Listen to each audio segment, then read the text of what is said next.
नमस्कार, मी ऋतुजा कदम। सकाळ समूहाकडून नवी मुंबईमधील वाशीमध्ये राज्यातील 18 साधू संतांच्या पादुकांचा दर्शन उत्सव सोहळा साजरा करण्यात येतोय। या सोहळ्याचा आजचा दुसरा दिवस आहे। वाशीमधील सिडको प्रदर्शन सेंटरमध्ये श्री फॅमिली गाईड या उपक्रमाअंतर्गत पादुका दर्शन उत्सव हा पार पडतोय। भाविकांना पादुकांचं दर्शन मोफत घेता येणार आहे।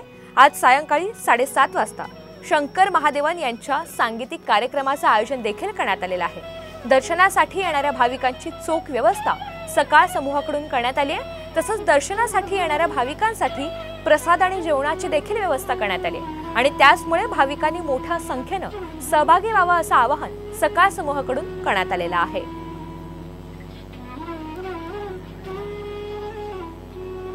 तर कार्यक्रम स्थळावरून रुपाली बडवे आपल्याला अधिकची माहिती देत आहेत। रुपाली, सकाळ समूहाकडून नवी मुंबईमध्ये या वाशीमध्ये राज्यातील 18 साधू संतांच्या पादुकांचा हा दर्शन उत्सव सोहळा सध्या साजरा करण्यात येत आहे। कशा पद्धतीचं भक्तिमय वातावरण आपल्याला पाहायला मिळत आहे?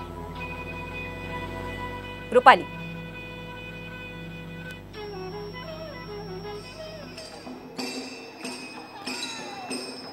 वाशीच्या सिडको एक्झिबिशन सेंटर मध्ये आहे। आज श्री पादुका दर्शन सोहळ्याचा दुसरा आणि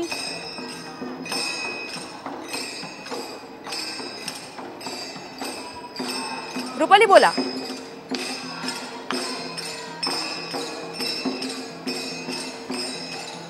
आज श्री पादुका दर्शन सोहळ्याचा दुसरा आणि शेवटचा दिवस आहे आणि आपण माझ्या मागे बघू शकता की मोठ्या संख्येने खरं तर या ठिकाणी गर्दी नागरिकांची जमलेली आहे आणि सगळ्यात महत्त्वाचं म्हणजे या ठिकाणी अनेक सगळे लहान माऊली जमलेले आहेत आणि या ठिकाणी रिंगण जे आहे ते देखील आता सुरू झाल्याचं पाहायला मिळत आहे। आपल्याला माहिती आहे की महाराष्ट्राला साधू संतांची परंपरा आहे। वारकरी समुदाय आपल्याकडे खूप मोठ्या संख्येने आहे आणि दरवर्षी पंढरपूरला निघणारी वारी हे एक महाराष्ट्राचं आगळं वेगळं अशी एक ओळख आहे आणि ती सगळ्यांसाठी एक वेगळा एक अनुभव देखील असतो। तशाच पद्धतीने अनुभव आजच्या या वाशीमध्ये आपल्याला अनुभवता येणार आहे आणि आज दिवसभर आज असेच कार्यक्रम खरं तर या वाशीच्या सेंटरमध्ये होणार आहेत।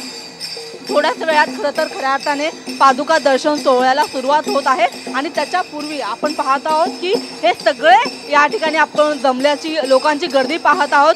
टाळ मृदुंगाच्या गजरामध्ये खरं तर हे सगळे माऊली या ठिकाणी जमल्याचं पाहायला मिळत आहे आणि एक भक्तिमय वातावरण सध्या या सिडकोच्या एक्झिबिशन सेंटरमध्ये आपल्याला अनुभवता येत आहे। हे संपूर्ण भक्तिमय वातावरण अनुभवण्यासाठी म्हणून मोठ्या संख्येने लोकांनी देखील या ठिकाणी गर्दी केल्याचं पाहायला मिळत आहे।